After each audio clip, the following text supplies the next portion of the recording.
Pasukan Houthi militan sayap kanan Yaman mengklaim bahwa rentetan serangan mereka berhasil melumpuhkan 2 jet tempur F-18 milik Amerika Serikat pada Minggu 22 Desember 2024. Yahya Saree selaku juru bicara militer Houthi mengatakan kedua jet tempur F-18 ini telah ditembak jatuh di sekitar Laut Merah. Setelah sebelumnya Houthi dan Amerika Serikat sempat dalam insiden friendly fire pada Sabtu malam. Tak hanya melumpuhkan jet tempur F-18, Houthi juga turut membombardir kapal induk USS Harry S. Truman dan beberapa kapal perusak milik militer Amerika Serikat. Saree menjelaskan bahwa operasi tersebut dilaksanakan dengan menggunakan 8 rudal jelajah dan 17 pesawat tanpa awak sebagai balasan atas serangan pesawat tak berawak Israel pekan lalu, di mana serangan itu adalah gelombang ketiga serangan udara yang dilancarkan Tel Aviv terhadap lokasi yang dikuasai Houthi di Yaman sejak Juli. Setelah kelompok Houthi menegaskan keberhasilan dan menggagalkan agresi Amerika Inggris, mereka juga menegaskan kembali kesiapannya untuk menghadapi provokasi Amerika Inggris Israel lebih lanjut di masa depan. Pernyataan tersebut diakhiri dengan peringatan keras yang ditujukan kepada pasukan Israel dan Amerika.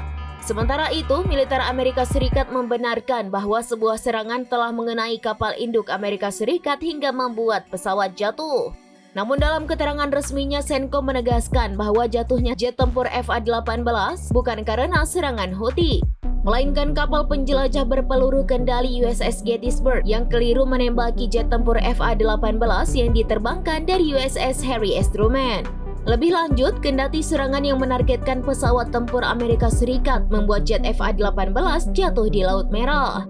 Namun CENTCOM mengklaim kedua pilot berhasil diselamatkan setelah melontarkan diri dari pesawat. Blokade Houthi di Laut Merah membuat boncos. Serangan Houthi yang menargetkan kapal-kapal Amerika Serikat diketahui telah lama dilakukan, tepatnya sejak Israel menginvasi Gaza hingga menewaskan lebih dari 45.200 orang. Imbas serangan itu, puluhan kapal dagang internasional mengaku mengalami pembengkakan biaya operasional karena telah mengalihkan rute menuju Cape of Good Hope sejak 19 November 2023. Puluhan kapal kontainer itu terpaksa beralih ke jalur Tanjung Harapan di Afrika Selatan untuk menghindari terusan Suez dan Laut Merah yang telah dikuasai kelompok Houthi. Selain menyebabkan kerugian, serangan rudal yang dilakukan Houthi juga berhasil membuat kapal sekutu Israel yakni Amerika Serikat dan Inggris boncos, lantaran harus menanggung lonjakan biaya premi atau asuransi yang naik mencapai 50%. Lonjakan tarif terjadi usai angkatan bersenjata Houthi Yaman terus menargetkan ketiga kapal itu.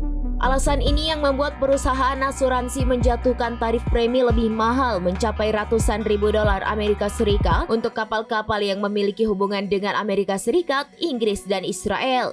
Lebih lanjut, akibat serangan Houthi, banyak perusahaan Israel, Amerika, dan Inggris yang kini mulai menunda aktivitas perdagangan hingga berimbas pada lusunya nilai ekspor dan impor.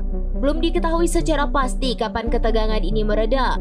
Akan tetapi, para analis menilai apabila perubahan jalur terus berlangsung dalam jangka waktu yang lama, hal ini dapat memukul ketiga ekonomi negara di atas yang saat ini tengah berada di jurang resesi. Download Tribun X sekarang, menghadirkan lokal menjadi Indonesia.